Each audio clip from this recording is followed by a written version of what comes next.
بسم الله الرحمن الرحيم. السلام عليكم ورحمة الله وبركاته. شرفين بقيتها maanta caawa inaan idin siiyo hadal yar oo kooban oo ku saabsan go'aan maanta la soo saaray oo ku saabsan geedi socodka nabadda Soomaaliyeed iyo doorashada 2016 go'aankaas oo ay gaartay dawladda federaalka bisha caalamkuna ay ku ayiday.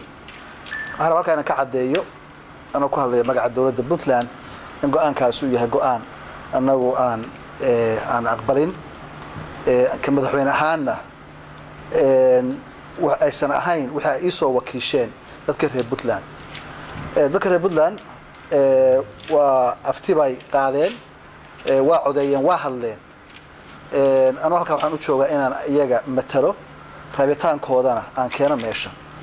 waxaan rabaa kale inaan meesha ka cadeeyo in waxa la isku hayaa aysan ahayn gobol ka soo horjeeda iyo qabiil ka soo horjeeda wax ka badsanaya in ay tahay masiirka dalka iyo horumarka dalka. markii aan 2012 doorashada waddankan ka dhacday waxa la filayay 4 sano ka bacdi in la helo dawladnimo iyo horumar ka wanaagsan kii 2012 waxa la rajeynay dadka Soomaalidu ay meel walba ay rabeen inay helaan matalaad shacbi ah oo dhaba inay helaan dawladnimo ka tarjubaysa rabitaankooda siinaysana waxay u baahnayd oo ay dawladnimo ka rabeen shacbiga Soomaaliyeed meel walba ay joogaanba waxay rabaan isku mid waa isku hadaf waana isku baahi.